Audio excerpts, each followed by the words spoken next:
You are currently the only person in this conference.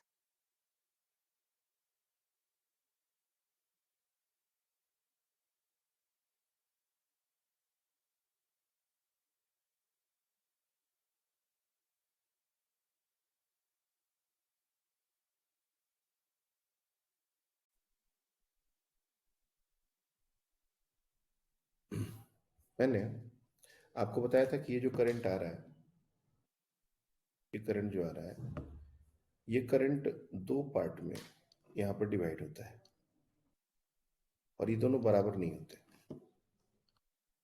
अगर बिल्कुल बीचों बीच हम इसको ज्वाइन करते लूप के बिल्कुल मिडिल से, तो I1 और I2 फिर भी सिमेट्री से बराबर हो सकते थे। लेकिन इस सिचुएशन में करंट अलग अलग होंगे और करंट का जो डिवीजन है, ये जो ऊपर का पार्ट का जो रेजिस्टेंस है और नीचे के पार्ट का जो रेजिस्टेंस है, इसके अकॉर्डिंग डिवाइड होगा। इनवर्स रेशियो में करंट डिवाइड होता है पैरेलल कॉम्बिनेशन में, वही कॉन्सेप्ट लगाते हैं हम लोग। और हर सिचुएशन में अगर क्रॉस सेक्शन एरिया सेम हो तो, अगर मान लो क्रॉस सेक्शन एरिया भी वेरी कर दिया तो फिर अपने को और भी वेरिएशंस काउंट करने पड़ जाएंगे। बोलने का मतलब है कि इफ क्रॉस सेक्शन एरिया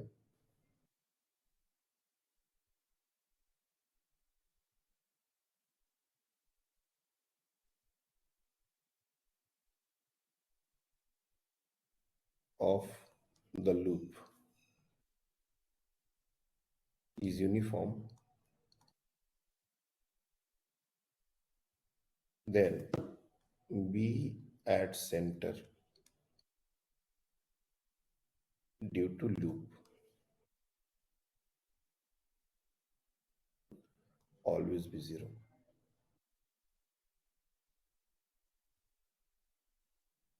ये हमेशा जीरो ही होगा। ये थीटा का कहीं कोई रोल नहीं है, ये कैंसिल आउट हो जाते हैं। ये कल पिछले दिन में हमने इसको प्रूव किया था। इस क्वेश्चन में भी ये पार्ट वैलिड है। लेकिन ये जो वायर थे बाकी के, ये दो, ये जैसे मान लो ये फर्स्ट पार्ट है, ये सेकंड पार्ट है, इसके कारण मैग्नेटिक फील्ड पिछली बार जीरो इसलिए हो गया था क्योंकि लाइन ऑफ एक्शन उसी से पास कर रहा था। इस बार ये जीरो नहीं होगा। तो अब इसके कारण मैग्नेटिक फील्ड कैसे निकालें? एक तो तरीका है कि डायरेक्ट मेथड। डायरेक्ट मेथड ये कहता है कि ये जो पॉइंट हमने लिया है ओ, दोनों वायर्स को देखा जाए तो ये एक सेमी इनफाइनाइट वायर की तरह बिहेव कर रहे हैं और ये दोनों वायर इंडिविजुअली उस पॉइंट के एक ही साइड में एग्जिस्ट करते हैं। जैसे मैंने आपको बताया था कि अगर ऐसा भी सिचुएशन आ सकता है कि कोई भी वायर हो, करंट कैरिंग वायर, और हमको जहां पर मैग्नेटिक फील्ड निकालना हो वो कुछ यहां पर हो। तो इस सिचुएशन में कि पूरा का पूरा वायर एक ही साइड में आ गया, या फिर ऐसा सिचुएशन बना देते हैं ऐसा। तो इन दोनों सिचुएशंस में हम देख रहे हैं कि वायर उस पॉइंट के पूरा पूरा नीचे ही आ गया, पूरा पूरा ऊपर ही आ गया। इन दोनों केसेस में हमारे दोनों एंगल पॉजिटिव नहीं होंगे। एक पॉजिटिव होगा तो दूसरा निगेटिव होगा। दूसरी बात कि बड़ा वाला एंगल जो होगा वो पॉजिटिव ले लेंगे, छोटा वाला एंगल को निगेटिव ले लेंगे। इसमें कुछ भी ज्यादा सोचने की जरूरत नहीं है। और डायरेक्शन जो है वो according to right hand thumb rule figure out कर लेंगे। जैसे पहला वाला जो डायग्राम है उसमें मैग्नेटिक फील्ड अंदर की तरफ होगा, इसमें कहीं कोई डाउट नहीं होना चाहिए। और नीचे वाले में भी अगर हम राइट हैंड थंब रूल लगाएं तो, जैसे ऊपर वाले के लिए राइट हैंड थंब रूल हम लोग ऐसे लगा रहे हैं,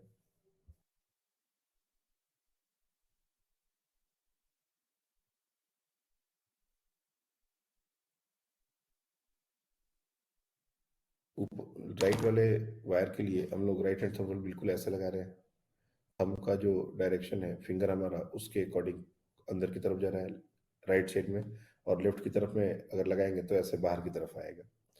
तो ये हमने उसी तरह से दूसरा वाला जो वायर है जिसमें करंट नीचे की तरफ जा रहा है, उसमें करंट के डायरेक्शन को अपने थंब को नीचे की तरफ पॉइंट करेंगे तो राइट साइड में करंट मतलब फिंगर का कर्ल जो है वो बाहर की तरफ आ रहा है, मेरी तरफ आ रहा है। और अगर लेफ्ट साइड में देखेंगे तो अंदर की तरफ जा रहा है। तो अपने को राइट हैंड थंब रूल ही तरीके से लगाना होता है। और स्ट्रेट वायर है, इसमें हम जो है वो करंट के डायरेक्शन को पॉइंट करेगा, ये नहीं भूलना है। तो डायरेक्शन तो हमारा निकल जाएगा, यहाँ पर ये कमिंग आउट द प्लेन हो गया, यहाँ पर ये गोइंग इनसाइड द प्लेन हो गया, लेकिन वैल्यू कितना होगा? तो बड़ा वाला एंगल, जैसे यहाँ पर अगर इसको एक्सट्रीमिटीज को ज्वाइन करो, एक्सट्रीमिटीज को ऐसे ज्वाइन करो, तो एक एंगल छोटा वाला है और एक बड़ा वाला है।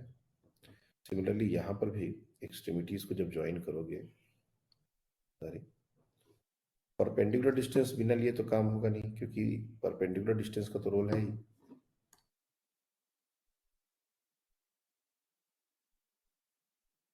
तो ये छोटा वाला एंगल, ये बड़ा वाला एंगल है।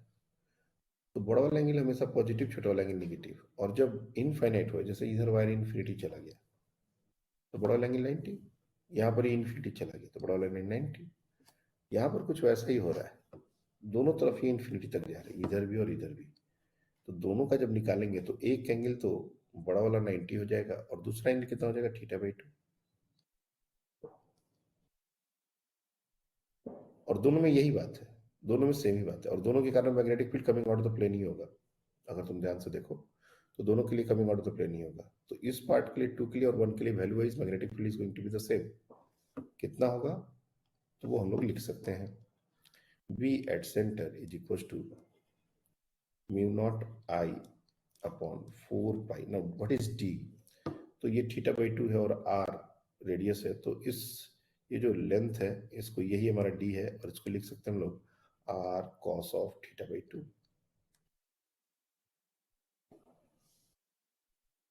तो यहाँ पर 4 पाई R cos θ/2 ऐसा लिख सकते हैं। और साइन θ1 प्लस साइन θ2 में, जैसे मैंने कहा कि एक 90 डिग्री है और बड़ा वाला एंगल को पॉजिटिव लेना है, साइन 90 और प्लस साइन माइनस, अब यहाँ पर माइनस θ/2 होगा, तो sine minus theta minus sine theta होता है, तो यहाँ पर उसको सिंप्लीफाई कर लेंगे। और चूंकि दोनों वायर के कारण सेम काम हो रहा है, इसलिए 2 से मल्टीप्लाई भी करना पड़ेगा। ये 2 से 2 कैंसिल आउट होगा और ये बचेगा क्या? Mu naught I upon 2 pi R cos of θ/2 1 minus sine θ/2। अब इसको और भी फर्दर सिंप्लीफाई करना चाहें, अपना चॉइस है, but this is what we are going to get, and this is one way of looking at the question. लेकिन इसका एक बहुत शानदार ऑल्टरनेट तरीका भी हम सोच सकते हैं, कर सकते हैं, और बहुत जगह पर ये बहुत अच्छे से काम भी आता है। वो क्या है? जैसे हमने ये तो देख लिया कि सर्कुलर लूप में, सर्कुलर लूप के कारण मैग्नेटिक फील्ड 0 होगा, तो उस लूप को हटा दो, और जो बचा हुआ पार्ट है सिर्फ उसके बारे में थोड़ा सा फिक्र अपन कोशिश करते हैं समझने की। तो बचा हुआ पार्ट देखो क्या है, यहाँ पर ड्रॉ कर लेते हैं।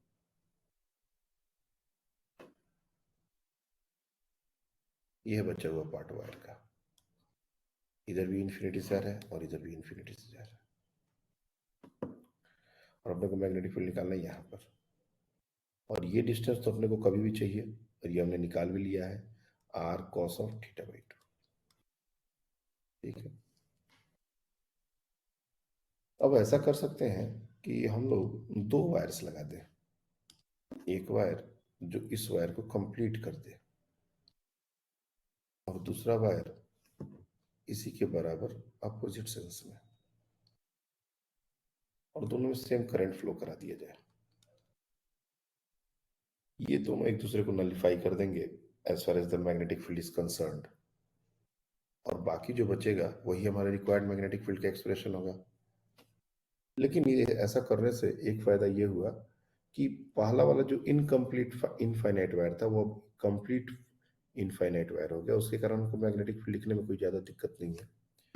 सो this is the first arrangement, और उसके कारण V1 can be written as mu naught I divide by 2 pi D 2 pi R cos θ/2। अब इसमें से, क्योंकि इसके कारण मैग्नेटिक फील्ड जो B1 होगा वो कमिंग आउट द प्लेन होगा, और ये जो दूसरा करंट है उसके कारण magnetic field going inside the plane होगा, और वो कितना होगा? वो भी हम लोग लिख लेते हैं, mu naught I divide by 4 pi D R cos of θ/2। उसके लिए तो डी सेम ही है, लेकिन उसके लिए फाइनाइट वायर है तो हम लोग को एंगल्स के बारे में बात करनी पड़ेगी। ये दोनों थीटा बाई टू है, तो 2 sin θ/2, और ये इनसाइड द प्लेन होगा। अब ये दोनों अपोजिट डायरेक्शन में है तो ऑब्वियस सी बात है कि इसको माइनस करना पड़ेगा, इसको 2 को कैंसिल आउट कर दो। तो μ0I upon 2πr cos of θ/2 sin of θ/2. अब net magnetic field at O will be what? V1 minus V2. And if you do, you will get exactly the same expression that what we got before. तो बहुत बार अपने मन से एक wire को add करना और वहां से अपोजिट डायरेक्शन में करंट को फ्लो करा देना, ये बहुत अच्छे से काम करता है। जहां भी कुछ ऐसा सिचुएशन दिख रहा है जहां पर सिमेट्री है लेकिन कुछ पार्ट के कारण सिमेट्री खराब हो रही है या एक जनरल केस मिस हो रहा है, तो वहां पर ये बहुत अच्छे से काम कर जाएगा। Anyone have any confusion? कोई ऐसा है जिसको समझ नहीं आया हो?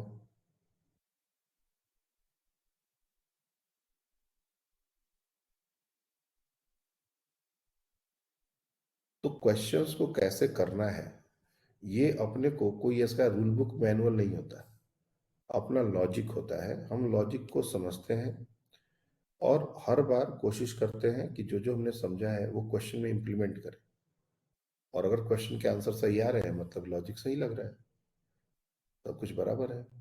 अगर कभी ऐसा भी हुआ कि हमने सोचा और हम श्योर नहीं है कि सर हमने ऐसा सोचा था, कुछ सही है या गलत, वी कैन शेयर कि सर ऐसा सोच रहे हैं तो क्या सही है गलत है। तुम लोग इस स्टेज पर अभी पहुंच चुके हो कि तुम लोग सही है या नहीं, गलत है या नहीं, अगर थोड़ा सीरियसली सोचोगे तो खुद ही आंसर निकलने लगेगा। अब वो 11th वाली बात नहीं रही। तुम लोग ने ऑलमोस्ट मतलब इंटायर नीट की अगर बात कर ले, 100% 11th तो खत्म ही हो गया है, 50% के आसपास हम लोग टच करने वाले हैं 12 का सिलेबस लगभग। तो 200% में 150% हम लोग ने ऑलमोस्ट खत्म कर दिया है। तो तुम लोग की अंडरस्टैंडिंग बहुत अच्छी हो चुकी है जो लोग सीरियसली पढ़ाई करते हो, और हम लोग क्वेश्चन को तोड़ मड़ोड़ कर सकते हैं। हाँ, बशर्ते कि उसमें लॉजिक सही हो, लॉजिक के साथ खिलवाड़ नहीं। तो ऐसे क्वेश्चन मिलते हैं, जैसे मान लो एक एग्जांपल के लिए एक ऐसा क्वेश्चन हमने दिया, हम लोग इसको पूरा सॉल्व करेंगे नहीं करेंगे वो अलग बात है। जैसे मान लो ये एक वायर है और यहाँ पर एक स्क्वायर जैसा शेप बना दिया गया, स्क्वायर जैसा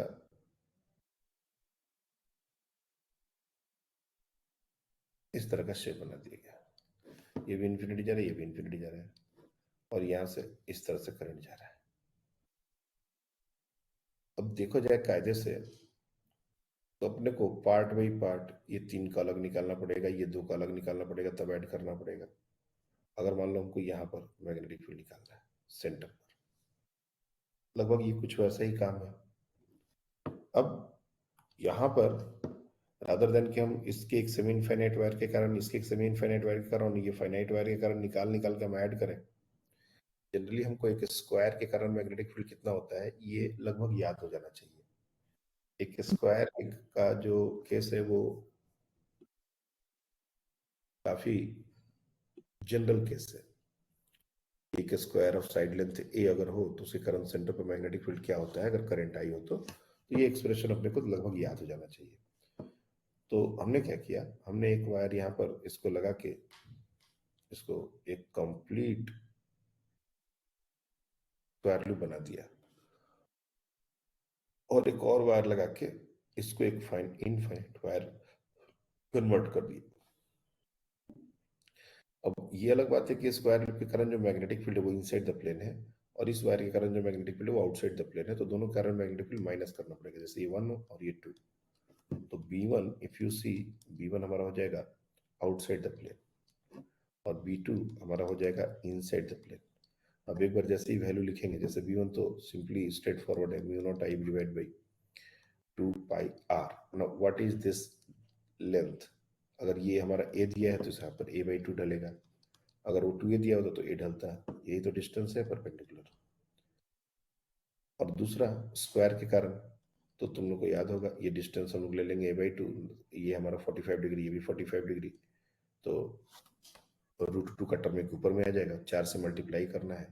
इस तरीके से directly 4 into mu naught I divide by 4 pi a/2 और साइन 45 प्लस साइन 45 2 और रूट, यही हो जाएगा। तो 2√2 mu naught I upon pi ए, और यहाँ से अगर कैंसिल आउट करोगे तो ऑब्वियसली देखोगे कि ये इसके कारण मैग्नेटिक फील्ड कम हो रहा है, इसके कारण मैग्नेटिक फील्ड 2√2 का टर्म आ रहा है, तो डायरेक्ट माइनस कर देंगे, आंसर आ जाएगा। तो वायर्स ऐड करना और सब्ट्रैक्ट करना ये एक टेक्निक है, और इसको बाद में भी मैग्नेटिक मोमेंट वगैरह निकालने के लिए यूज किया जाता है। कुछ कुछ इसमें इंटरेस्टिंग क्वेश्चन भी बनते हैं जो नीट लेवल पर तो थोड़ा मुश्किल है, नहीं पूछा जाएगा उतना, लेकिन जे लेवल पर बराबर पूछे गए और पूछे जाएंगे।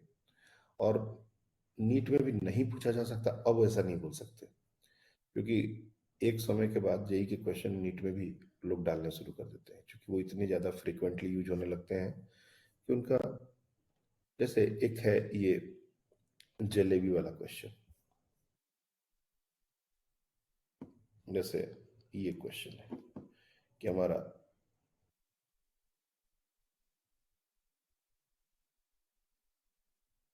इसको बोलते हैं क्लोजली पैक्ड स्पाइरल।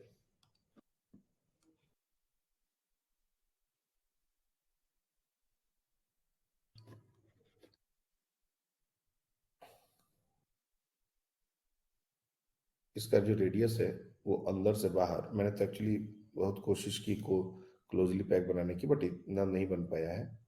ये बिल्कुल क्लोजली पैक होता है, और अंदर का रेडियस और बाहर का रेडियस हमको दिया जाएगा।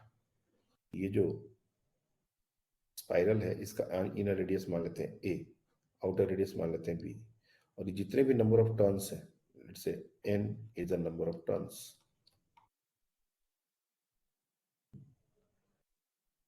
इतने दूर में n टर्न्स ऐसे ऐसे ऐसे ऐसे बनाया हुआ है, और सब में करंट कितना फ्लो कर रहा है I।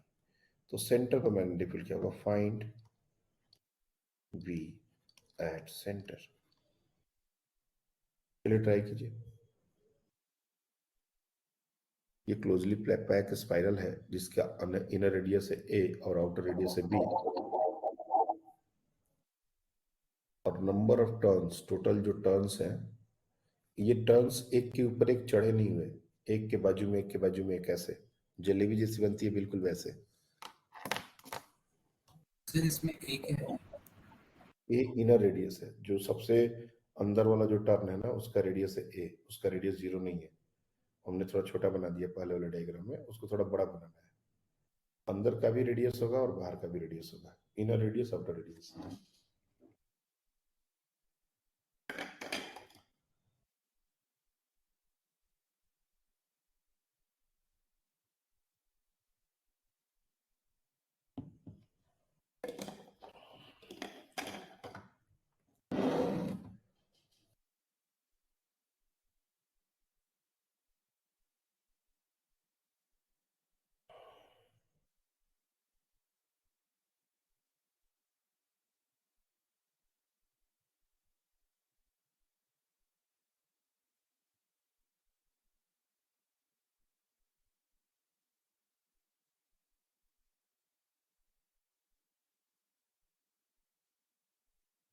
बताइए क्या आंसर आया। Mu naught Ni upon 2 into B minus A ln B by A. Mu naught I, mu naught I upon, Mu naught Ni okay mu naught N I upon 2 into B minus A बी minus ए into ln B by A. Ln B by A. Very good.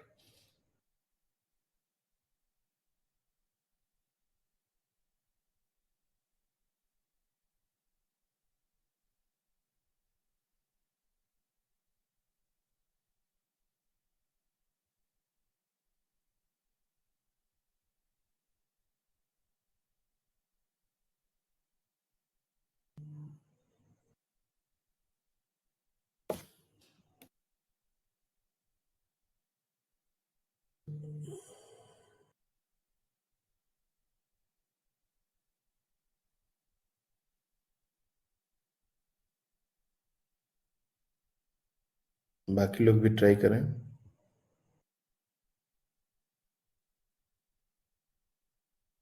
देखो, ये question जो है पहली बार में तो थोड़ा मुश्किल है। पहली बार अगर हम इसको देखें तो कैसे सॉल्व करना एकदम से आइडिया नहीं आता। लेकिन चूंकि ये एक्सेप्शनल क्वेश्चन है थोड़े, तो हमको इसको थोड़ा ध्यान में रखना पड़ेगा। एक बार हम इसको सॉल्व कर लेंगे तो हमको हमेशा के लिए ये चीज ध्यान में आ जाएगी। वैसे तो इसको करने के दो तरीके हैं, लेकिन मैं पहले आज एक ही तरीका बताऊंगा। सबसे पहले क्या करते हैं हम लोग, number of turns per unit width एक टर्म डिफाइन करते हैं। Number of turns per unit width,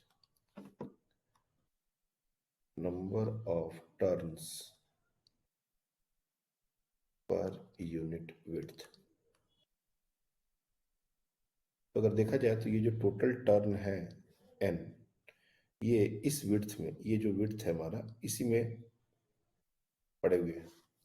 और ये विड्थ कितना है, तो ये हमारा हो जाएगा b माइनस ए, यानी कि capital N divide by b minus A, this is the number of turns per unit width.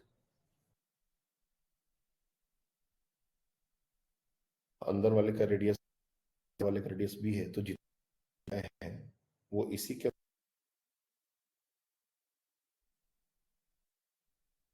दूसरा कि हमने क्या किया, हमने एक रिंग कंसिडर किया at a distance x, dx width का एक रिंग कंसिडर किया।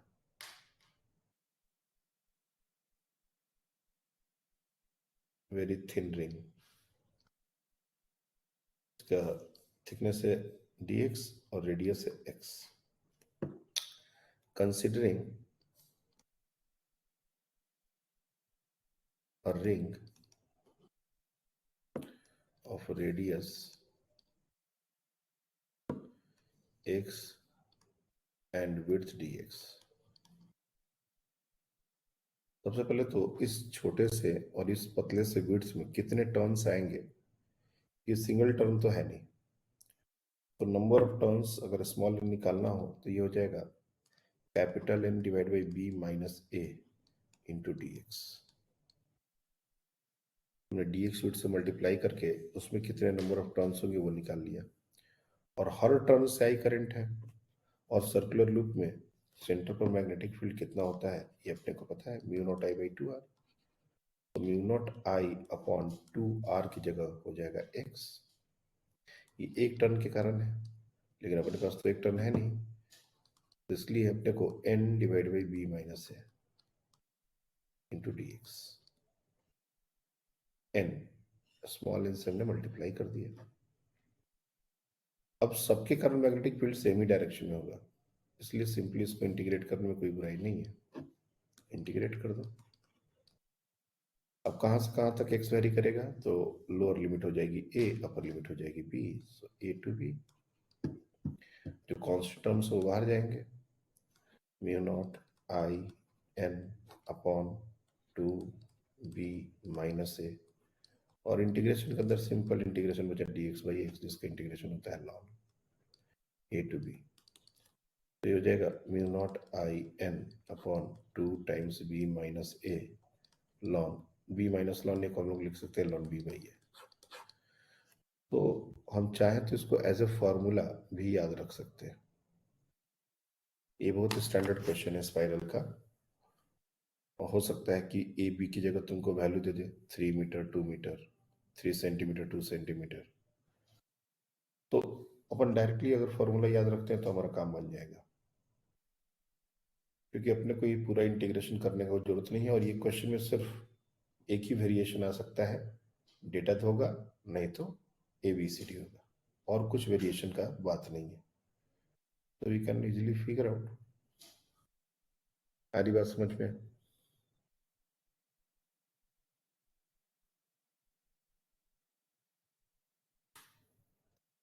क्लियर है ये? एनीवन हैव हाँ एनी डाउट? किसी को कोई कंफ्यूजन है तो बताओ।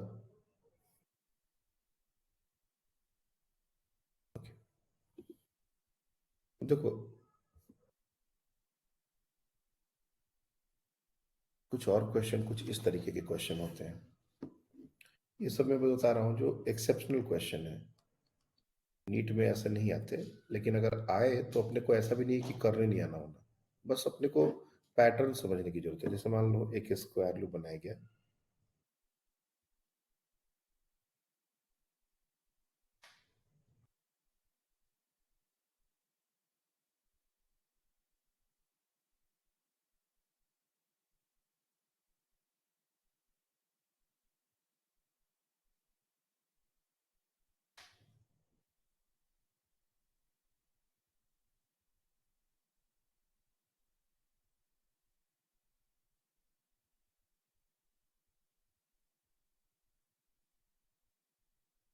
और ऐसा इन्फिनिटी की तरफ चलता चला जाएगा।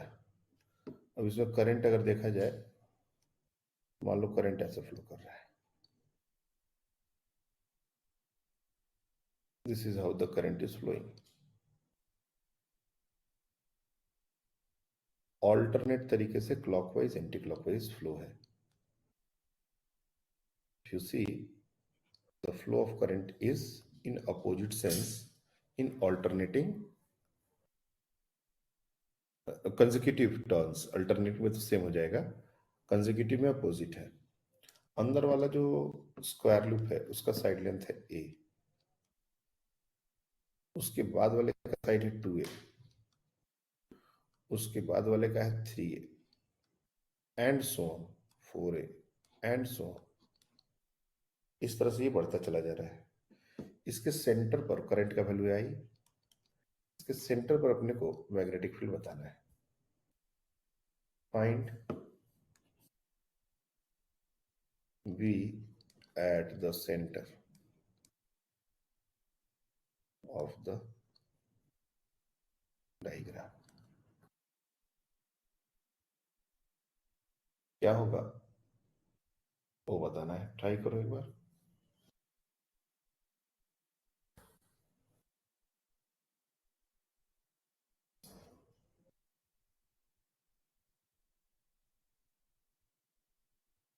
और ऐसे क्वेश्चन और भी बनाए जा सकते हैं। दिस इज नॉट लाइक कि ये ही एक डायग्राम है, सर देखने का ही है। एक और डायग्राम जब तक तुम लोग कर रहे हो मैं यहाँ पर ड्रॉ कर देता हूँ, कोई एक क्वेश्चन ही हम लोग सॉल्व करेंगे, लेकिन करने आना होना ये जरूरी है। मान लो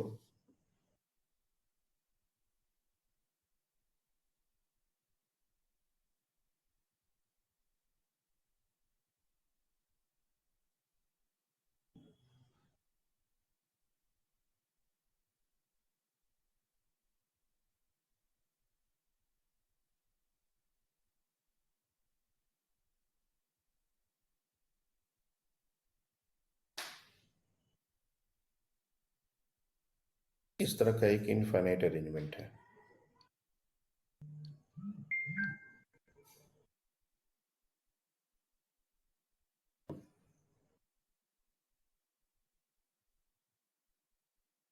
करंट आई, ये एंगल हमारा है थीटा,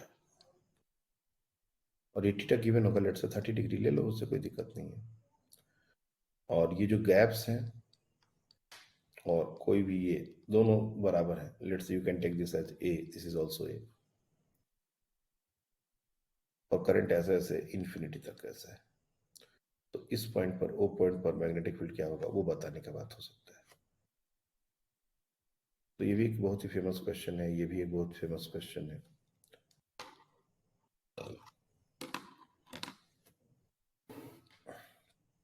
जिनका हो जाए वो लोग बताना।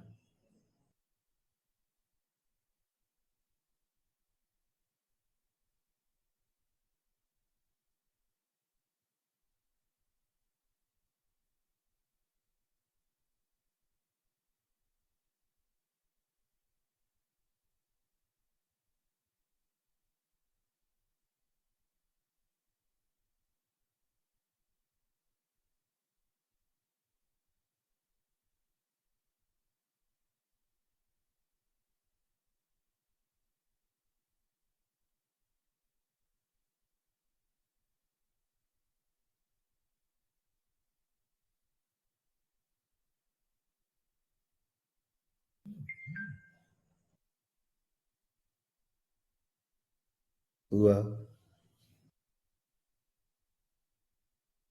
इस केस में सबसे पहले एक स्क्वायर लूप के कारण सेंटर पर मैग्नेटिक फील्ड का एक जनरल एक्सप्रेशन अपने को मालूम होना चाहिए, ताकि हम लोग सबके लिए अलग अलग कैलकुलेशन ना करें। अगर इसका साइड लेंथ है a, तो इसके सेंटर पर मैग्नेटिक फील्ड का एक्सप्रेशन क्या होगा, ये हमने कुछ देर पहले ही बताया था कि ये याद रहे तो ज्यादा अच्छा है। यहाँ पर जो हमने किया था, यहाँ पर तो स्क्वायर लूप के लिए क्या था, 2√2 mu naught I by pi A. तो सीधे सीधे हम लोग एक स्क्वायर लूप जिसका साइड ए है, उसके कारण सेंटर पर मैग्नेटिक फील्ड का एक्सप्रेशन ये होता है 2√2 mu naught I upon pi ए। अगर साइड लेंथ 2a होगा तो नीचे 2a हो जाएगा, अगर साइड लेंथ 3a होगा तो नीचे 3 हो जाएगा। लेकिन सब ऐड नहीं होंगे, क्योंकि हम देख सकते हैं कि करंट का डायरेक्शन चेंज हो रहा है। सबसे अंदर वाले लूप के कारण अगर मैग्नेटिक फील्ड देखा जाए तो वो अंदर की तरफ है, इनसाइड द प्लेन। उसके बाहर में आउटसाइड द प्लेन, फिर इनसाइड, फिर आउटसाइड, फिर इनसाइड, आउटसाइड, ऐसा। मतलब अगर नेट मैग्नेटिक फील्ड एट ओ अगर हम बात करें तो B1 ये इनसाइड द प्लेन है, B2 ये आउटसाइड द प्लेन है, B3 inside the plane, B4 outside the plane, and so on. लेकिन सबसे ज्यादा मैग्नेटिक फील्ड सबसे छोटे वाले लूप के कारण होगा, इनवर्सली प्रोपोर्शनल टू ए। मतलब सबसे ज्यादा ओवर पावर करेगा सबसे अंदर वाला, इसलिए उसी को पॉजिटिव लेना हमारे लिए समझदारी है। हम लोग इसी को पॉजिटिव ले लेंगे, ये निगेटिव लेना पड़ेगा, आउटसाइड को निगेटिव लेना पड़ेगा।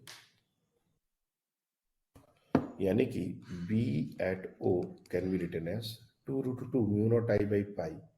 ई और ए भी अगर चाहो तो कांस्टेंट कर लो, सब कॉमन बाहर निकल जाएंगे। तो चाहो तो एक बार पूरे अच्छे से लिख लो expression, 2√2 mu naught I upon pi A minus 2√2 mu naught I upon pi times 2a plus 2√2 mu naught I upon pi 3a minus and so on 2√2 mu naught I upon 4a। ऐसा चलता जाएगा। इसमें जो common terms हैं उसको बाहर निकाल लेते हैं, 2√2 mu naught I upon pi A. तो देखो कि यहाँ पर जो टर्म बचे हैं 1 minus 1/2 plus 1/3 minus 1/4 and so on, इस तरह का एक इनफाइनाइट तक टर्म आएगा। ये एक स्पेशल सीरीज है जो बायो वाले बच्चे नहीं पढ़ते, ये मैथ्स वाले बच्चे पढ़ते हैं। 1 minus 1/2 plus 1/3 minus 1/4 plus 1/5 minus 1/6, ये मेडिकल में बहुत कम जगह पूछा जाता है, ना के बराबर है ही नहीं। वो इसी तरह के क्वेश्चन में कभी कभी आता है, नहीं तो ये मैथ्स का क्वेश्चन है और अपने को इसको याद रखना पड़ेगा। ये जो सम है ये ln 2 के बराबर होता है, ln 2। मतलब ये एक हिंट भी एक तरीके से हो गया कि अगर इस तरह का कभी पैटर्न वाला क्वेश्चन आ जाए, इनफाइनाइट वाला टाइप, तो ln 2 का टर्म जिसमें होगा वही एक प्रोबेबल आंसर हो सकता है, क्योंकि कुछ ना कुछ ऐसा तो बनेगा ही। पैटर्न हमको पकड़ना है, बाकी जब डायरेक्शन चेंज हो रहा है तो प्लस माइनस तो होगा ही, और प्लस माइनस होगा तो ln 2 का टर्म आएगा। अगर ये वाला भी जो क्वेश्चन करोगे ना तो इसमें स्ट्रेट वायर्स है, और स्ट्रेट वायर के कारण magnetic field mu naught I by 4 pi D sine theta 1 plus sine theta 2। तो देखोगे कि सब में एक टर्म कांस्टेंट आ रहा है और बाकी ब्रैकेट के अंदर फिर से वही 1 माइनस 1/2 प्लस 1/3 माइनस 1/4 ऐसा ही कुछ आएगा। इसलिए उसमें भी ln 2 का टर्म आएगा, बाकी कांस्टेंट टर्म निकाल लो। तो ये दोनों क्वेश्चन बिल्कुल सिमिलर पैटर्न से, और सिर्फ यही दोनों नहीं और भी क्वेश्चन बन सकते हैं। अगर हम चाहें तो ये जो स्क्वायर लूप हमने बनाया था, इसकी जगह ट्रायंगल लूप बना लो, बिल्कुल वैसे ही पेंटागन बना लो, हेक्सागन बना लो। क्वेश्चन तो बहुत सारे बन सकते हैं, लेकिन हमारा जो अप्रोच है वो यही है। और उसमें जो सबसे इंपॉर्टेंट बात है वो ये, इसको नहीं पता अगर हो कि लॉन टू ये होता है, तो फिर हम कुछ कर ही नहीं सकते। मान लो किसी ने सॉल्व भी किया, तो उसको यही नहीं पता कि 1 - 1/2 ये तो जीपी तो है नहीं, और अगर जीपी नहीं है तो फिर इसका सम कैसे कोई लिख पाएगा। तो ये याद रखना, लॉन 1 + x का एक्सपेंशन होता है, और x को अगर हम लोग नियरली इक्वल टू 1, ये लॉन 1 + x इसका एक्सपेंशन होता है, और उसमें लिमिट x टेंस टू 1 अगर पुट करते हैं, तब ये जो एक्सपेंशन है ये कन्वर्ज होके ये बन जाता है। लेकिन ये सब मैथ्स वाले बच्चों के लिए है, हमको ये आएगा तो ये लिखना है बस। कई बार समझ आ गई?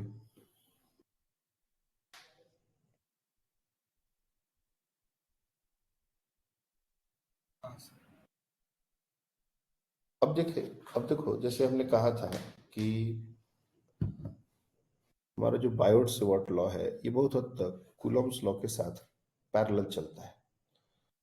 कूलॉम्स लॉ में भी हमने बहुत सारे इलेक्ट्रिक फील्ड वगैरह वगैरह जनरल तरीके से निकाले, लेकिन उसके बाद एक ऑल्टरनेटिव तरीका हमारा आया, गॉसेस लॉ। ये अलग बात है कि गॉसेस लॉ को फ्लक्स निकालने के लिए यूज करते हैं, लेकिन सिमेट्रिकल सिचुएशन में उसके कारण इलेक्ट्रिक फील्ड भी निकाला जा सकता है।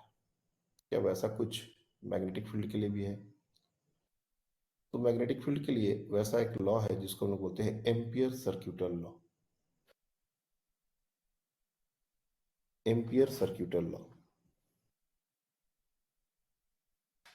और यहां पर सिमेट्रिकल सिचुएशंस में मैग्नेटिक फील्ड निकाला जा सकता है, एम्पियर सर्क्यूटल लॉ।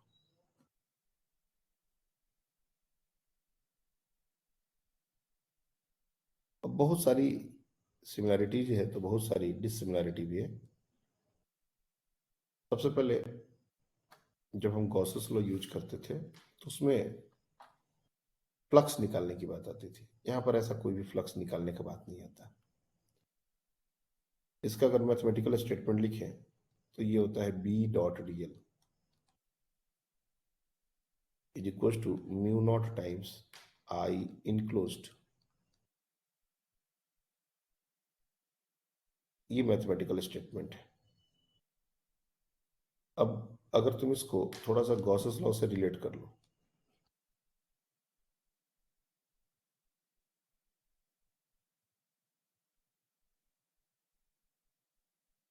तो गॉसेस लॉ का आता है E dot D S equal to Q enclosed upon epsilon naught. एक तो बात तय है कि एप्सिलॉन नॉट और म्यू नॉट हमेशा अपोजिट सेंस में होते हैं। जहां ये न्यूमरेटर में जाता है तो वो डिनोमिनेटर में चला जाता है, और अगर वो न्यूमरेटर में तो ये डिनोमिनेटर में चला जाता है। तो ये चीज अपने को ध्यान में रखना है। कभी भी म्यू नॉट और एप्सिलॉन नॉट कोई भी फॉर्मूले में अगर रिलेट करना चाहेंगे तो ये दोनों उल्टे होंगे। तो यहाँ भी क्यू इनक्लोज्ड है, ये आई इनक्लोज्ड है। यहाँ पर ई डॉट डी एस है, लेकिन यहाँ पर बी डॉट डी एल है। और ये भी सरफेस इंटीग्रल है, इसको लाइन इंटीग्रल बोलते हैं। This is line integral. एक डिफरेंस जो है कि ये जो टर्म है इसको बोला जाता है फ्लक्स। तो फिजिकल सिग्निफिकेंस है।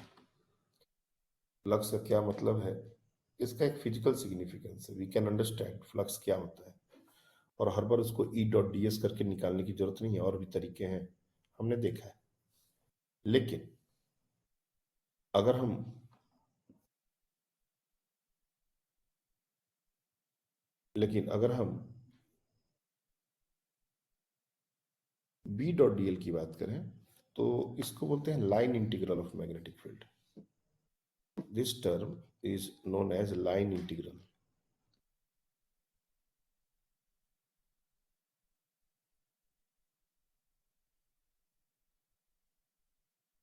और इसका कोई फिजिकल सिग्निफिकेंस नहीं होता। मतलब हमसे अगर पूछा जाए कि बी डॉट डी एल कुछ सिग्निफाई करता है, कोई टर्म है ऐसा, कोई टर्म नहीं है। ये एक मैथमेटिकल टर्म है बी डॉट डी एल। इसलिए सिमिलर जरूर है, लेकिन डिफर भी है। बी डॉट डीएल की जगह डीएस डाल दिया जाए तो ये फ्लक्स होगा, और उसका मतलब है वो नेक्स्ट चैप्टर में हम लोग देखेंगे। मैग्नेटिक फ्लक्स बोल के चीज होता है, लेकिन यहाँ पर बी डॉट डीएस नहीं है, बी डॉट डीएल है, और ये लाइन इंटीग्रल है। तो लाइन इंटीग्रल हमेशा एक लाइन पर होता है, और ये सरफेस इंटीग्रल है। तो सरफेस इंटीग्रल हमेशा एक सरफेस पर होता है। सरफेस और लाइन इन दोनों में फर्क है। जैसे गॉसेस लॉ यूज करने के लिए हमको गॉसियन सरफेस की जरूरत पड़ती है, एम्पियर्स लॉ यूज करने के लिए हमको एम्पीरियन लूप की जरूरत पड़ती है।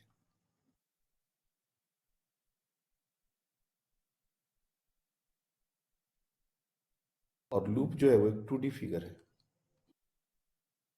ये 3D नहीं हो सकता। कोई भी लूप तुम कैसे भी बना लो, that is a 2D diagram. तो क्योंकि हमको लाइन इंटीग्रल निकालना है, तो हमको बिना लूप के तो लाइन इंटीग्रल निकलेगा नहीं, इसलिए अपने को एक लूप लेना ही पड़ेगा अगर हम एम्पियर सर्किट लॉ यूज करना चाहते हैं। So we have to take a loop, and this can be any loop. जैसे गॉसियस लॉ में हम कोई भी सरफेस ले सकते थे, वैसे ही एम्पियर सर्किट लॉ में हम कोई भी लूप ले सकते हैं। लेकिन यहाँ पर एक और प्रॉब्लम है कि लूप को लेके उसमें एक सेंस भी अपने मन से हमको डालना पड़ेगा।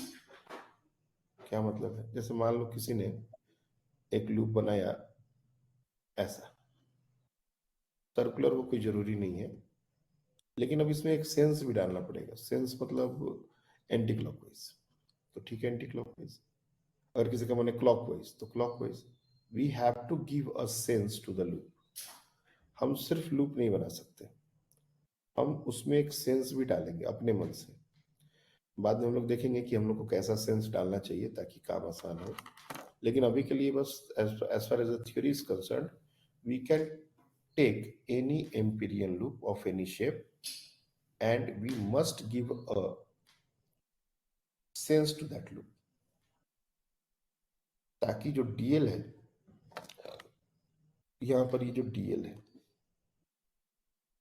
ये डीएल वेक्टर है, और डीएल मतलब स्मॉल लेंथ। तो इस लूप पर अगर कोई डीएल एलिमेंट हम लेंगे तो इसका वेक्टर कैसा बनेगा, इसी सेंस के अकॉर्डिंग बनेगा। यहां लेंगे तो टेंजेंशियल कुछ ऐसा बनेगा, यहां लेंगे तो टेंजेंशियल कुछ ऐसा बनेगा। अगर हम सेंस लेंगे ही नहीं तो डीएल का वेक्टर का डायरेक्शन कैसे दिखाएंगे? इसलिए हमको कोई भी लूप लेना है तो उसका सेंस जरूर दिखाना है।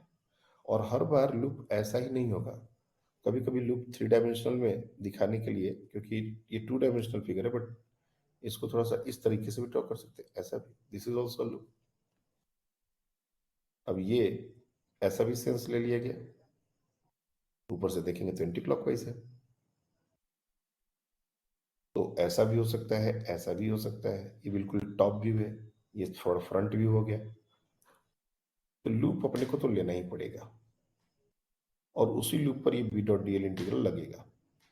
म्यू नॉट कांस्टेंट है, इसमें ज्यादा बात नहीं है, ये एप्सिलॉन नॉट की तरह है। आई इनक्लोज्ड ही सबसे ज्यादा इंपॉर्टेंट है, और एडगर सर्किट लॉ से नीट लेवल पर जो क्वेश्चन बनते हैं वो सिर्फ आई इनक्लोज निकालने के लिए बनते हैं। मतलब इसका एप्लीकेशन भी रेयरली पूछा जाएगा, रेयरली। सीधे सीधे सिर्फ आई इनक्लोज्ड, और जो रिजल्ट्स हैं, जैसे मान लो इसके एप्लीकेशन से जो रिजल्ट बनेंगे, solenoid, toroid, infinite sheet, infinite wire, जो भी, तो डायरेक्ट फॉर्मूले याद होने चाहिए, और एम्पियर सर्किट लॉ में सिर्फ अपने को आई इनक्लोज निकालने आना होना चाहिए। तो तुम्हारे मैक्सिमम बुक के PYQ ये सब सॉल्व सॉल्व हो जाएंगे। इंजीनियरिंग में फिर हमको इसके ज्यादा जरूरत पड़ती है। तो ये INC, इनक्लोज्ड करंट, कैसे निकालेंगे?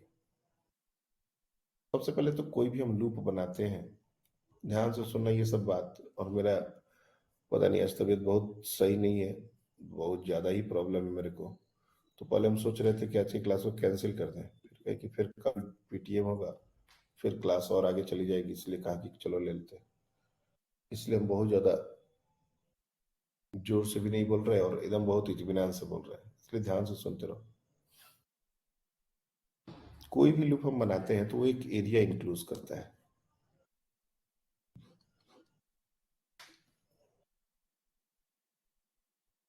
हम कैसा भी लूप बना दे वो एक एरिया तो बनाएगा ही, एक एरिया तो इनक्लोज करेगा ही। और कोई भी वायर उस एरिया को पेनिट्रेट करके पास करे, इस एरिया को पेनिट्रेट करके पास करे,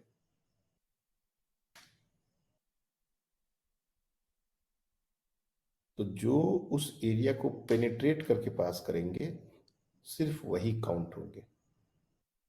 जो उसको पेनिट्रेट नहीं करेगा वो काउंट नहीं होगा।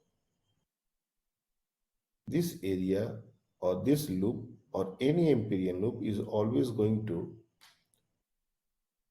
have some area enclosed by the loop.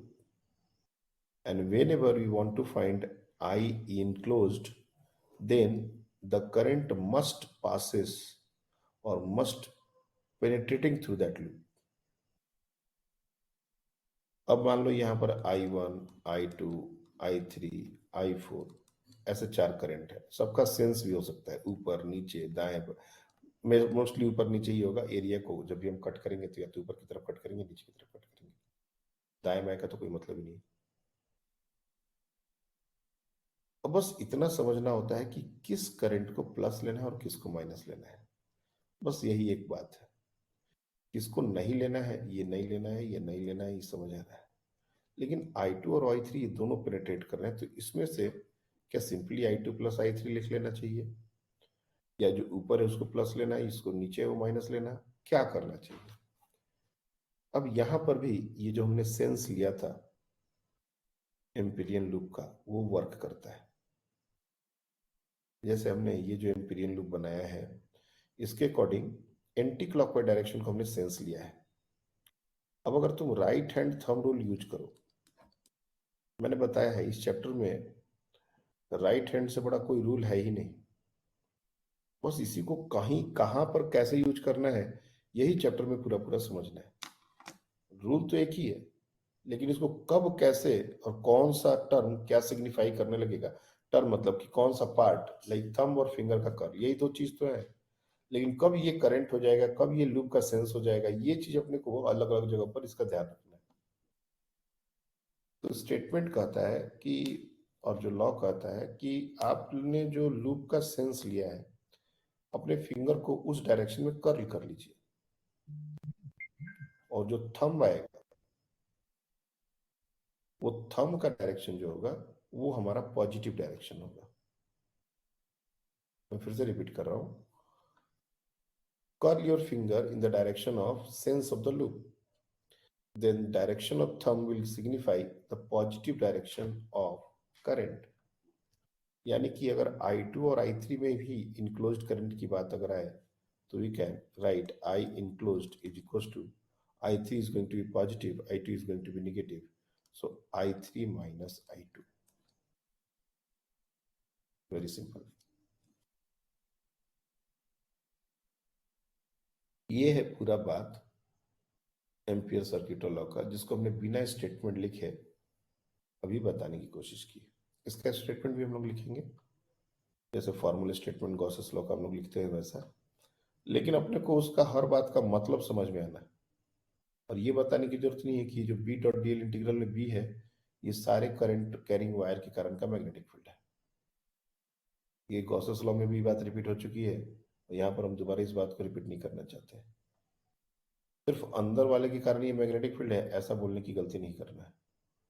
उस लूप पर मैग्नेटिक फील्ड सारे वायर के कारण बनेगा, लेकिन जब हम लाइन इंटीग्रल लेंगे तो इफेक्टिवली हमारा अंदर वाला जो करंट है उसी के कारण मैग्नेटिक फील्ड काउंट होगा, बाहर वाले सब कैंसिल आउट हो जाते हैं। Very much similar to the flux. Flux में भी इलेक्ट्रिक फील्ड काउंट होता है, लेकिन जब हम टोटल सरफेस पर इंटीग्रेशन करते हैं तो वो अपने आप कैंसिल आउट हो जाते हैं। इसलिए जो नेट फ्लक्स है वो अंदर वाले चार्ज पर डिपेंड करता है। तो कुछ वैसा ही लॉजिक यहाँ पर भी हम अपने दिमाग में बैठाएंगे, और जहां भी जरूरत पड़ेगी सिमेट्रिकल सिचुएशंस होंगे वहां पर ये लॉ इंप्लीमेंट कर देंगे। सबसे पहले तो हमको ये बताओ कि किसी बच्चे को इस लॉ में और ये जो मैथमेटिकल स्टेटमेंट हमने लिखा है इस मैथमेटिकल स्टेटमेंट में कोई भी पार्ट ऐसा है जो नहीं समझ आए? सर वो वायर्स हमेशा एरिया को परपेंडिकुलर ही कट करना जरूरी नहीं है ना? नहीं,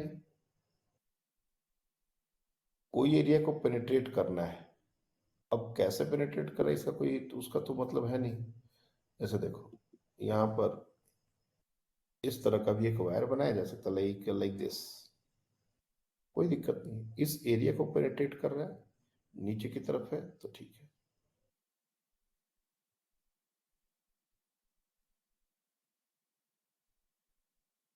अपना जो करंट का सेंस है, मतलब सॉरी लूप का जो सेंस है, वो एक डायरेक्शन को पॉजिटिव और एक डायरेक्शन को नेगेटिव जस्टिफाई कर चुका है। अब बिल्कुल वर्टिकल होगा तो उसको पॉजिटिव लेना है ऐसा हमने नहीं बोला, उस तरफ होगा तो पॉजिटिव, उसके अपोजिट तो नेगेटिव, बस। और हम लोग को जैसे ये लॉ जो है ये हायर लेवल पर बहुत ज़्यादा यूज किया जाता है, जैसे गॉसेस लॉ, तो इसमें बहुत ज़्यादा वेरिएशंस नहीं देंगे। इवन जेई में भी बहुत ज़्यादा वेरिएशंस इससे नहीं देते हैं, इसके एप्लीकेशन पर क्वेश्चन बनते हैं।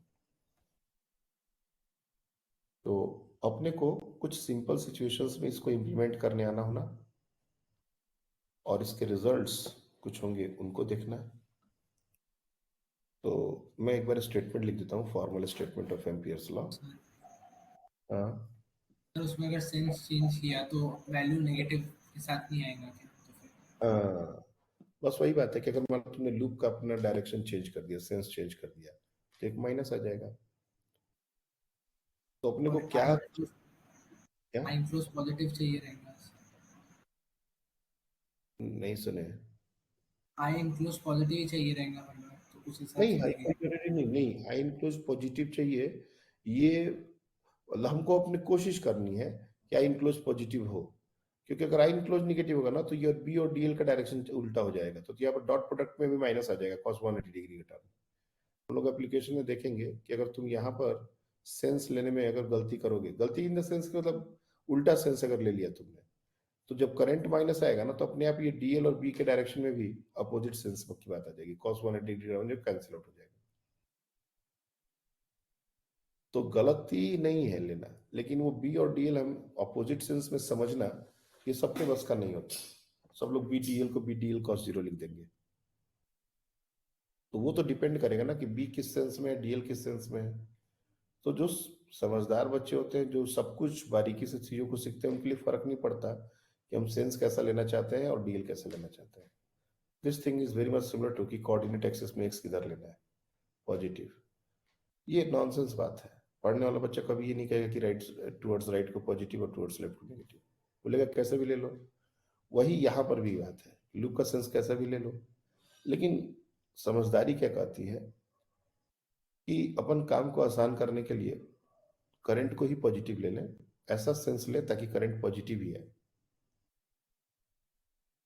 तो कोई भी लूप में अगर मान लो जो हम लूप ले रहे हैं, तरीका क्या है इसको लेने का, कि कोई भी लूप हम ले रहे हैं तो हम मान के चल कि अगर वो करंट कैरिंग लूप होता, लेट्स अज्यूम दिस, कि अगर वो करंट कैरिंग लूप होता तो उसके कारण मैग्नेटिक फील्ड किस सेंस में होता, तो वहां भी राइट हैंड टर्म रूल लगता है। कोई भी लूप में मैग्नेटिक फील्ड हम निकालते हैं तो फिंगर का कर्ल जो है वो करंट के लूप की तरफ होता है, thumb get direction of magnetic field देता है। तो हम उस लूप को वैसा ही सेंस देंगे कि थंब हमारा उसी डायरेक्शन में पॉइंट करे जिस डायरेक्शन में करंट है, अगर सिंगल करंट की बात हो रही है तो। और मान लो दो तीन है तब तो कोई बात ही नहीं है, एक प्लस होगा तो दूसरा माइनस होगा, तब क्या सोचना है। अगर मान लो सिंगल वायर की बात हो रही है तो जिस डायरेक्शन में करंट है उसी डायरेक्शन में अपने को पॉजिटिव करने के लिए जो सेंस देना चाहिए वही सेंस दे देंगे। स्टेटमेंट क्या होगा, एम्पियर्स लॉ, और इसको बोलते हैं एम्पियर सर्किट लॉ। बाद में देखेंगे ये रॉन्ग है, इसमें एक मॉडिफिकेशन भी होता है, लेकिन अभी नहीं।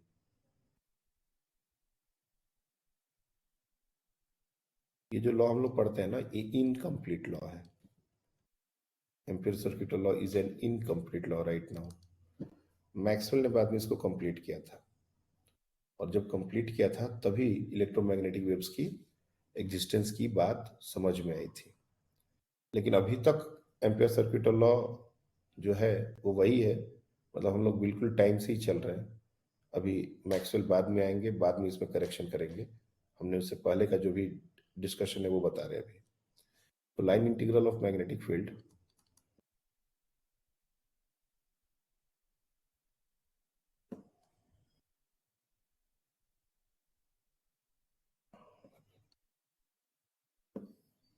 along any closed loop.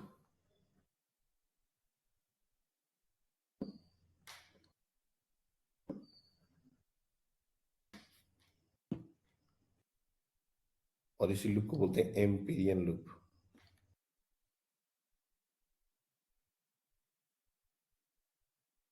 is directly proportional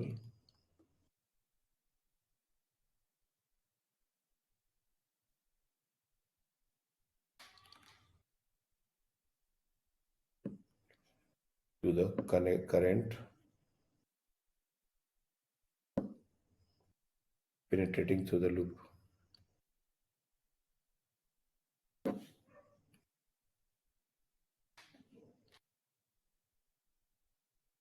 Area of the loop. Sense की बात मैं लिख नहीं रहा, वो हमने बता दिया है कि करंट को पॉजिटिव और नेगेटिव कैसे लेना है, ये सेंस के अकॉर्डिंग हम ले लेंगे।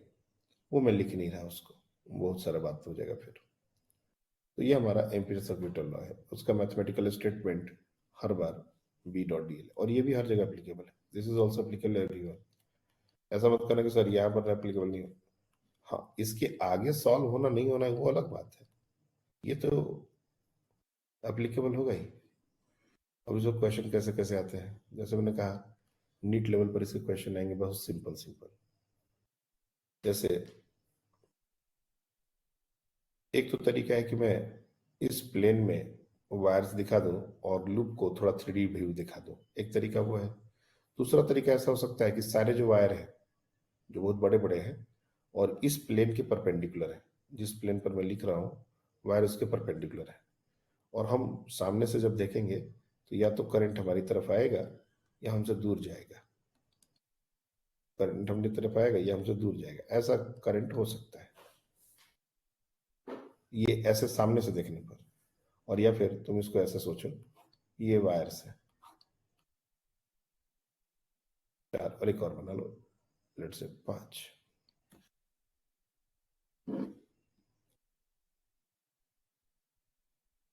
अब हमने कोई लूप बनाया कुछ ऐसा, एक लूप बना दिया ऐसा, एक लूप बना दिया ऐसा, एक लूप बना दिया ऐसा, और इन सबको अगर ऊपर से देखें तो ये जो वायर्स है करंट इसमें ऊपर जा रहा हो नीचे जा रहा हो उससे मतलब नहीं है, वो देखने में ऐसा दिखेगा। बहुत सारे वायर्स हैं और ये लूप हमको, जैसे ये वाला लूप 3 वायर को कनेक्ट कर रहा है तो ये कैसा हो जाएगा, let's say this is L1, L2, L3, सबको इंक्लूड कर लेंगे L4। ऐसे बहुत सारे लूप्स बनाए जा सकते हैं अपनी मर्जी से, तो सिर्फ लूप बनाने से तो होगा नहीं, इसमें सेंस भी देना होगा। चलिए हमने लूप में सेंस भी दे दिया, क्योंकि क्वेश्चन ऐसे ही आएंगे, लूप में उन्होंने सेंस ऑलरेडी दे दिया, लाइक दिस हमने दोनों दे दिए, एंटी क्लॉकवाइज क्लॉकवाइज सब। अब तुमसे पूछा जाएगा find B dot D L,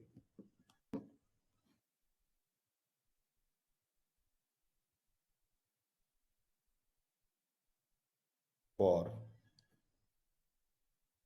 L1, L2, L3। Basically answer जो हमारे वो म्यू नॉट इनटू ये जो कुछ टर्म होंगे वो क्या होंगे ये बताना रहता है।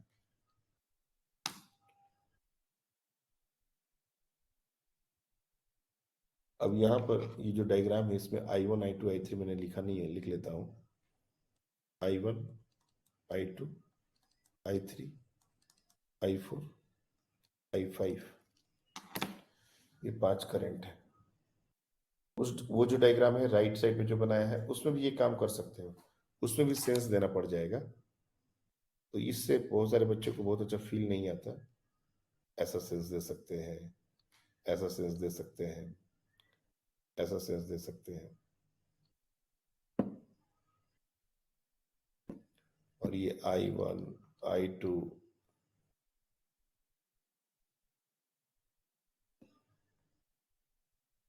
I3, I4, I5 ऐसे बोल सकते हैं। ये ऊपर जा रहा है, ये नीचे जा रहा है, ये भी नीचे जा रहा है, ये ऊपर जा रहा है, ये नीचे जा रहा है। अपनी मर्जी से ये बहुत सारे क्वेश्चन ऐसे बन जाएंगे, कोई दिक्कत नहीं है। तो सबको समझ में आना चाहिए कि प्लस और माइनस कैसे करते हैं। चलो बताओ, पहले का आंसर, दूसरे का आंसर, तीसरे का आंसर।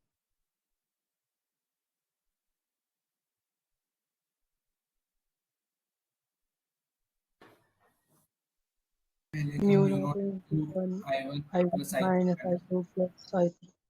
ओके, हाँ क्या बोल रहे हो? I1 minus I two plus I1 minus I2 plus I3। Okay, अगले वाले का I4 माइनस I3 इसका 0। 0। तो थर्ड वाले तो साफ दिख रहा है कि इस एरिया को कोई करंट पेनिट्रेट नहीं कर रहा, तो इसमें तो कोई दिक्कत ही नहीं, ये जीरो ही हो जाएगा।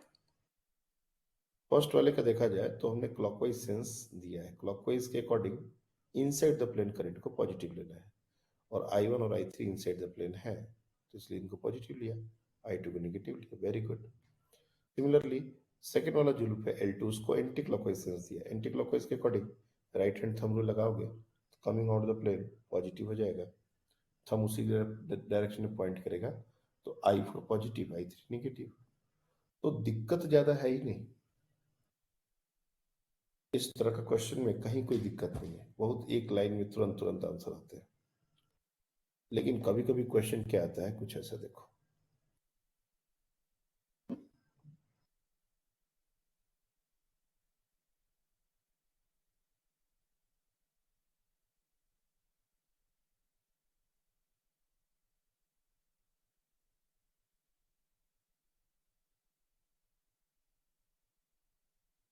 ये लूप का सेंस है।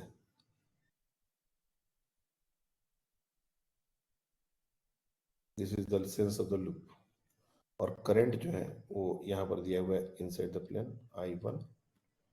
दो भी बना सकते हैं, मेरे को उससे दिक्कत नहीं है, लेकिन सिर्फ बात को समझने का बात है, क्या हम समझ पा रहे हैं क्या इस। अब ये तीन लूप, तीन ऐसे वो बन रहे हैं लूप, ऐसा 4 बना सकते हो, 5 बना सकते हो, क्या दिक्कत है। एक लूप के अंदर हमने एक बार रखा है, 2 बार रख सकते हो, इससे फर्क नहीं पड़ता कि हमारा आंसर क्या आएगा, एक ही लॉजिक है जो काम आता है। अब मान लो तुमसे पूछा जाए B dot D L is two mu naught times, बताओ क्या होगा?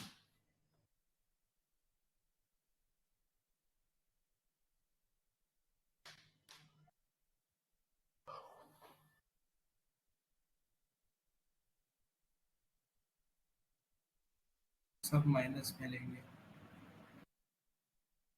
अरे माइनस में लेने होंगे, हाँ सर। तो इसमें बहुत सारे बच्चे उलझ जाते हैं, उलझने का कोई जरूरत नहीं है। इसको एक इंडिपेंडेंट लूप की तरह देखो, इसको भी एक इंडिपेंडेंट लूप की तरह देखो, और इसको भी एक इंडिपेंडेंट लूप की तरह देखो, अलग अलग देखो सबको। तो इसमें एंटी क्लॉकवाइज डायरेक्शन में सेंस है, और एंटी क्लॉकवाइज के according coming out of the plane positive होता है, यहाँ पर नीचे की तरफ मतलब माइनस लेना पड़ेगा, तो माइनस I1। इसमें क्लॉकवाइज सेंस है, क्लॉकवाइज के अकॉर्डिंग इनसाइड द प्लेन को पॉजिटिव लेना होता है, ये बाहर की तरफ आ रहा है तो माइनस लेना पड़ेगा। और अगेन तीसरे वाले में भी इनसाइड द प्लेन है, और इनसाइड द प्लेन मतलब anti clockwise direction, outside the plane इसका पॉजिटिव डायरेक्शन होगा, करंट अंदर की तरफ जा रहा है तो इसमें नेगेटिव लेना पड़ेगा, माइनस I3।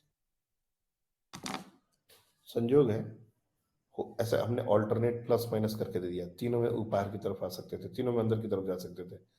क्वेश्चन में क्या आएगा ये अपने को कंसर्न है ही नहीं, अपने को डायरेक्शन कैसे लेना है उसमें कंसर्न है, जैसा होगा वैसे लेना है। तो आई होप कि तुम लोग बी डॉट डी एल लिखने में दिक्कत नहीं होगा, तुम लोग को लिख लोगे। हाँ सर। अब जैसे इसके एप्लीकेशन की बात है कि ठीक है, हमने तो समझ में आ गया कि बी डॉट डी एल कैसे लेना है, इसका एप्लीकेशन क्या है, तो मैग्नेटिक फील्ड निकालते हैं इससे। लेकिन अगेन मैग्नेटिक फील्ड क्या हम अनसिमेट्रिकल सिचुएशंस के लिए भी निकाल सकते हैं? बिल्कुल नहीं। गॉसेस लॉ में जैसे इलेक्ट्रिक फील्ड निकाल सकते थे, लेकिन अनसिमेट्रिकल सिचुएशन के लिए नहीं। सिमेट्रिकल सिचुएशंस के लिए, और वो भी सिमेट्री में भी अपने को गॉसियन सरफेस भी सिमेट्रिकल लेना पड़ेगा। ऐसा नहीं कि आर्बिट्ररी कोई भी गॉसियन सरफेस ले लिए। लगभग सारा काम यहाँ पर भी रिपीट होना है। यहाँ पर भी हम मैग्नेटिक फील्ड निकाल सकते हैं, लेकिन सिमेट्रिकल सिचुएशन होनी चाहिए, और लूप जो होना चाहिए वो भी सिमेट्रिकल होना चाहिए। Application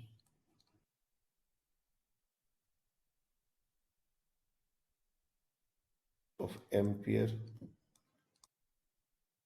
सर्क्यूटल law. इसमें पहला एप्लीकेशन तो magnetic field due to an infinite wire है।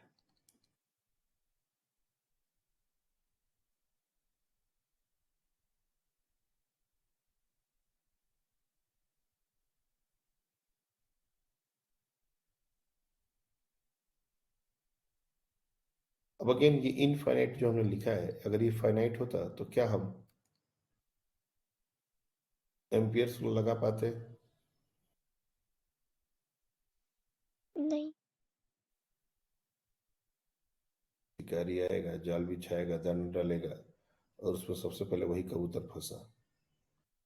हमने अभी कहा कि एम्पियर सर्क्यूटल लॉ हर जगह लगा सकते हैं, चाहे वो इनफाइनाइट हो या फाइनाइट हो, लगेगा तो, लेकिन उसके बाद सॉल्व नहीं कर पाएंगे। एप्लीकेबल तो ये हर जगह है। ये एक छोटा सा वायर है, और अगर हमने इसके चारों तरफ ऐसा कोई एम्पिरियल लूप बना दिया तो इसके ऊपर एम्पिरियल लॉ नहीं लगा सकते, बिल्कुल लगा सकते हैं। लेकिन B dot D integral equals to mu naught times sign closed के बाद कैलकुलेशन को आगे बढ़ा पाना ये नामुमकिन है। इसीलिए हम लोग, क्योंकि हमको मैग्नेटिक फील्ड निकालना है, उस इंटीग्रल को आगे बढ़ाना है, इसलिए हम इनफाइनाइट लेंगे। और इनफाइनाइट वायर बनाने के दो तरीके हैं, या तो हम बिल्कुल सामने से बना दें,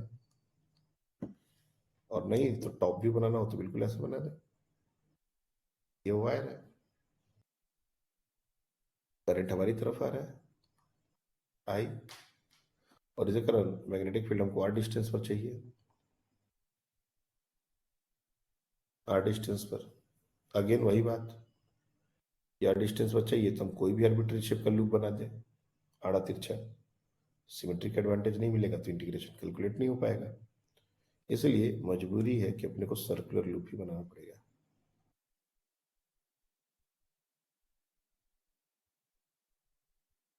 ऐसा ही लूप बनाना पड़ेगा। अच्छे से ड्रॉ कर लो।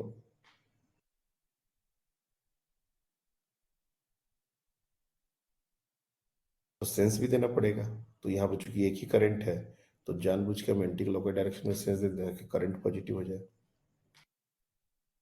तो ये हो गया हमारा फर्स्ट अप्रोच, कि मैग्नेटिक फील्ड निकालना था और एम्पियर्स लॉ से निकालना था, तो एक लूप चाहिए थी, हमने लूप बना लिया। अब उस लूप पर बी डॉट डीएल इंटीग्रेट करना है, मतलब कैलकुलेट करना है। तो according to statement B dot D L equals to mu naught times I enclosed. तो सबसे पहले तो लेफ्ट हैंड साइड की बात करें, तो ये राइट हैंड साइड की बात कर ले, पहले आसान है। तो ये तो साफ साफ दिख रहा है म्यू नॉट इंटू आई प्लस आई, दिक्कत ही नहीं है कुछ। लेफ्ट हैंड साइड में बी क्या होगा, डीएल क्या होगा। तो ये एक स्ट्रेट वायर है, और ये हमको पता होता है कि एक स्ट्रेट वायर जो है उसके कारण मैग्नेटिक फील्ड होता है वो कंसेंट्रिक लूप्स में होता है। ये तो हमने पहले ही बताया हुआ है कि एक स्ट्रेट वायर के लिए मैग्नेटिक फील्ड कंसेंट्रिक लूप्स में होते हैं। तो ये नहीं पता भले ही कि मैग्नेटिक फील्ड का वैल्यू कितना है, लेकिन इतना तो पता है कि मैग्नेटिक फील्ड कंसेंट्रिक लूप में होगा तो मैग्नेटिक फील्ड का डायरेक्शन टेंजेंशियल होगा, और जो राइट हैंड थंब रूल से मैग्नेटिक फील्ड का डायरेक्शन आ रहा है वो इसी सेंस में आ रहा है। जैसा हमने लूप बनाया है, राइट हैंड थंब को करंट के डायरेक्शन में पॉइंट करो तो फिंगर का जो कर्ल होगा उसी डायरेक्शन में सेंस बता रहा है। तो हर पॉइंट पर मैग्नेटिक फील्ड टेंजेंशियल होता है, ये बताने की जरूरत नहीं है, पिछली बार भी बात हो चुकी है। तो इस तरह से मैग्नेटिक फील्ड हमारा है। अब डीएल की अगर बात करें तो डीएल भी टेंजेंशियल डायरेक्शन में ही है, और उसी सेंस में होगा जिस सेंस में हमने लूप लिया है। तो ये डीएल है। हर जगह देखा जाए तो पूरे लूप पर बी और डीएल सेम डायरेक्शन में हो गए, ये नहीं होता अगर हम लूप को सर्कुलर ना लेते, तब ये डॉट प्रोडक्ट को ही कैलकुलेट कर पाना असंभव था। तो पहला जो प्रॉब्लम है वो सॉल्व हो चुका है, बी डी एल कॉस 0। लेकिन अभी भी मान लो कि अगर ये सॉल्व हो जाता है, बी ये इंटीग्रेशन से बाहर कब जाएगा, जब कांस्टेंट हो। अब हमको पता है कि वायर से हर पॉइंट सेम डिस्टेंस पर है, जो भी फील्ड होगा वैल्यू वाइज वो सेम होगा पूरे लूप पर, कोई और विसिनिटी में मैग्नेटिक फील्ड नहीं है। अगर मान लो यहाँ पर कोई एक और वायर हो जाता, तो भले ही हम इसको लेते नहीं इनक्लोज्ड में, लेकिन तब भी को बाहर नहीं निकाल सकते थे, क्योंकि बी उसके कारण भी होता और उसके कारण मैग्नेटिक फील्ड सेम नहीं होगा हर पॉइंट पर। ये सब छोटी छोटी बातें हैं जो अपने को अब गॉसेस लॉ के बाद से समझ में आनी चाहिए। बी सेम हो गया, बाहर निकाल दिया, line integral DL mu naught I. ये लाइन इंटीग्रल है, लाइन इंटीग्रल डीएल का मतलब कि टोटल लेंथ हो जाएगा लूप का। तो total length is nothing but perimeter 2 pi R is equal to mu naught times I. यहाँ से बी का वैल्यू कितना हो जाएगा, mu naught I upon 2 pi R, और यही होता है मैग्नेटिक फील्ड एक इनफाइनाइट वायर के कारण आर डिस्टेंस पर। तो यूजिंग एम्पियर्स लॉ ये हमारा एक लाइन में ही, 2-3 लाइन में ही ये कैलकुलेशन हो चुका। जबकि अगर इसको बायोट-सावर्ट लॉ से याद करो तो कितना लंबा डेरिवेशन गया था, लेकिन वो जनरल एक्सप्रेशन था θ1 θ2 के टर्म्स में आया था। अगर फाइनाइट वायर होता तो इस तरीके से तो हम कभी भी कैलकुलेट नहीं कर पाते, तो उस तरीके से फाइनाइट वायर भी कैलकुलेट हो जाता है, ये फायदा है। तो सिमेट्रिकल सिचुएशन में एम्पियर सर्किट लॉ बहुत अच्छे से हमारा वर्क करता है। और भी केसेस है हमारे पास एम्पियर सर्किट लॉ के एप्लीकेशन में, और भी केसेस हैं, जैसे एक सोलेनॉइड है, एक टॉरॉइड है। मैं आज इन सबको डिटेल में डिस्कस नहीं करूंगा, आज हम लोग सिर्फ इंट्रोडक्शन एम्पियर्स लॉ को समझ लिए बहुत है। और क्या क्या है मैं बस जस्ट बता देता हूँ। जैसे एक सोलेनॉइड होता है, और खास करके हम लोग लॉन्ग सोलेनॉइड की बात करेंगे। लॉन्ग सोलेनॉइड का मतलब इसका लेंथ जो है रेडियस से काफी बड़ा है, इसको बोलते हैं सोलेनॉइड। इसका जो रेडियस होता है और ये जो लेंथ होता है L is greater than R, तब इसको बोलेंगे आइडियल सोलेनॉइड। और यही हम निकालते हैं एम्पियर्स लॉ से। अगर ये कंपेरेबल हो गया तब कहानी बदल जाएगी, फिर हमको बायोट-सावर्ट लॉ यूज करना पड़ जाएगा। अगर इसके दोनों एंड को ज्वाइन कर दिया जाए तो जो बनता है उसको बोलते हैं टोरॉइड। टोरॉइड कुछ इस तरह का बनेगा।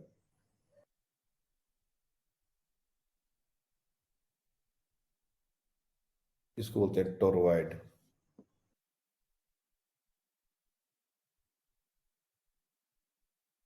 और अंदर में इसका जो रेडियस है और इसका बाहर का जो रेडियस है, जैसे मान लो ए और बी, तो B minus A is very very small compare to A और बी।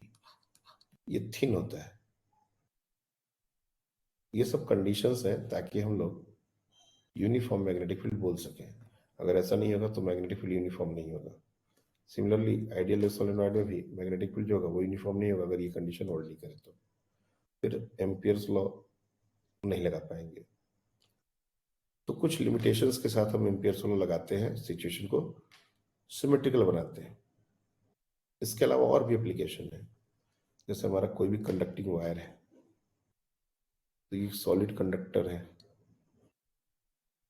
ये कंडक्टिंग वायर है। जो पतला सा वायर था वो मोटा करके दिखाया है, और इसका जो एक्सिस है वो कुछ ऐसा है। तो ये हॉलो हो सकता है, सॉलिड हो सकता है। जैसे हमने सॉलिड बनाया, ये हॉलो भी हो सकता है, केवल पाइप जैसा है, बिल्कुल वॉल है सिर्फ, अंदर खोखला है पूरा, और करंट सिर्फ पाइप से जा रहा है। तो अंदर में मैग्नेटिक फील्ड, बाहर में मैग्नेटिक फील्ड, इसमें भी अंदर में मैग्नेटिक फील्ड, बाहर में मैग्नेटिक फील्ड। इस तरह के क्वेश्चन हमारे बनेंगे, और ये सब भी हम एम्पियर सर्किट लॉ से करते हैं। इसके अलावा कैविटी प्रॉब्लम, इसमें एक कोएक्सियल कैविटी क्रिएट कर दी गई, काट के निकाल दिया गया, इतना कंडक्टर नहीं है, बाकी पोर्शन से ही करंट फ्लो कर रहा है। कैविटी के अंदर किसी पॉइंट पर मैग्नेटिक फील्ड कितना होगा, जैसा हमने इलेक्ट्रोस्टैट्स में किया था, बिल्कुल वैसा ही। वहां स्फीयर था, यहाँ सिलेंडर है, बस फर्क इतना ही है। तो ये सारे एप्लीकेशन नेक्स्ट क्लास में हम लोग डिस्कस करने वाले हैं। उसके पहले एम्पियर सर्किट और लॉ, और उसके पहले की चीजें बायोट सेवर्ट लॉ एप्लीकेशन, वो सब आप लोग कर लीजिए। एक मैग्नेटिक फील्ड निकालने वाली जो शीट है वो शेयर करनी थी, देखो ध्यान से उतर गया है। मैं अभी कुछ देर में उसको शेयर कर दूंगा क्लास के बाद, तो वो कर लेना जरूर, क्योंकि एक प्रैक्टिस हो जाएगा मैग्नेटिक फील्ड निकालने का। नेक्स्ट जो 2-3 बातें हैं, एक तो कल पीटीएम है, तो सब लोग कोशिश कीजिएगा कि पेरेंट्स के साथ कल पीटीएम अटेंड करें।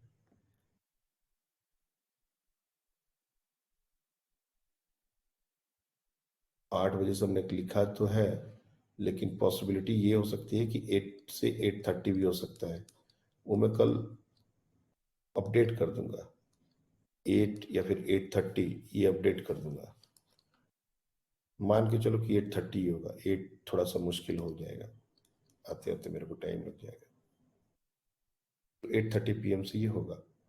पेरेंट्स के साथ सब लोग बैठेंगे, और जितने बच्चों ने अभी तक अपने मार्क्स अपडेट नहीं किए हैं, कोई भी टेस्ट जो भी हुआ है वो मार्क्स अपडेट कर देंगे, क्योंकि जो नहीं करेंगे हम उनको अब्सेंट मान के ही सारा डिस्कशन करने वाले हैं। अब तुम्हारे पास क्या लॉजिक है नहीं अपडेट करने का वो मुझे नहीं पता, लेकिन जिनके अपडेट्स नहीं होंगे उनको अब्सेंट मार्क किया जाएगा। और जो जो बच्चे ऑफलाइन टेस्ट वगैरह, जैसे मैंने ऑनलाइन भी लिया है ऑफलाइन भी लिया है, ऑनलाइन टेस्ट की मार्क्स अपडेटेड नहीं है, तो जो बहुत पुराने टेस्ट है उनके तो अपडेट करोगे तो भी मैं काउंट नहीं करने वाला, उनकी एनालिसिस ऑलरेडी बन चुकी है। इधर में अगर कोई टेस्ट हुआ है, फॉर एग्जांपल प्रैक्टिस टेस्ट का मत डालना, कोई मतलब नहीं है। टर्म टेस्ट अगर हुआ है इधर, तो टर्म टेस्ट ही है, और क्या है। फोर्टनाइटली का तो मार्क्स डालना नहीं है। तो जो भी टर्म टेस्ट हुआ है आकाश में वो, और जो हमने ऑनलाइन 1-2 टेस्ट लिए हैं वो, सिर्फ इन्हीं दोनों के मार्क्स डालने थे, तो वो डाल देना। AITS अभी हुआ नहीं है। और जो बच्चों ने तरीके से काम नहीं किया है वो लोग सीरियसली सुनने के लिए तैयार रहना, कल हम बहुत भरा बुला सुनाने वाले हैं। First thing. दूसरा, कमिंग वेंसडे क्या कोई एंगेजमेंट है, मतलब आकाश में एग्जाम या कुछ ऐसा? कुछ भी शेड्यूल में अभी तक आया है अगले वेंसडे के लिए? अगला वेंसडे का मतलब एक से 19 तारीख पड़ेगा शायद, है ना? हाँ, 19 को कुछ है प्रैक्टिस टेस्ट AITS का या कुछ भी ऐसा? नहीं सर। तो वेंसडे को पॉसिबिलिटी है कि आपकी ऑफलाइन टेस्ट हो, और ये टेस्ट जो होगा उसका लेवल अच्छा रहेगा। पिछले टेस्ट की तरह ये सिंपल नहीं होगा, और ये AITS के सिलेबस पर होगा। सर हम्म। सर यूटी है वेंसडे को। यूनिट टेस्ट है, तो आप ऐसा करना, किसी से पेपर मंगवा लेना और घर पर दे देना, क्या टेंशन है, ठीक है ना? Yes sir. हम्म। तो AITS का जो सिलेबस है, फर्स्ट 3 चैप्टर्स, उसी का ये टेस्ट लेने वाले हैं। और 19 के बाद अपन, अगर जो भी उस पेपर के डाउट्स होंगे उसको बीच बीच में 2-2 3-3 क्वेश्चन करके टेस्ट तक डिस्कस करते रहेंगे। एक दिन ऐसा डिस्कशन चल रहा है पूरा, ऐसा नहीं करेंगे। क्लासेस रेगुलर चलेंगी, 15 मिनट का अंत में टाइम निकाल के अपन 2-4 क्वेश्चन, क्योंकि अपना थोड़ा सा, क्योंकि ये चैप्टर तो टोटली अलग है मैग्नेटिक फील्ड, और AITS में हमारा आने वाला है 3 चैप्टर शुरू का। तो अगर सिर्फ मैग्नेटिक फील्ड हम लोग पढ़ते रह गए तो भी सही नहीं है। इसलिए मैं चाहता हूँ कि थोड़ा थोड़ा डिस्कशन क्लास के एंड में हम लोग उन चैप्टर्स और उन टॉपिक्स का भी करें जो आने वाले AITS में। और इसलिए हमने क्वेश्चन को थोड़ा सा अच्छा लेवल का बनाया है, ताकि बच्चे फंसे और डिस्कशन में वो क्वेश्चंस आए। तो 50 क्वेश्चन, वही 50 क्वेश्चन 200 नंबर का टेस्ट होगा ऑफलाइन, अगर वर्स्ट केस सिनेरियो मैं बता रहा हूँ कि मान लो ऐसा बारिश होने लगा, बहुत बारिश का मौसम है, अपन कुछ बोल नहीं सकते, समहाउ ऐसा हुआ कि हम नहीं आ पाए, तब फिर वो टेस्ट ऑनलाइन होगा, अदरवाइज ऑफलाइन टेस्ट होगा। तो ये 2 बातें आपको बतानी थी। That's all for today. Thank you.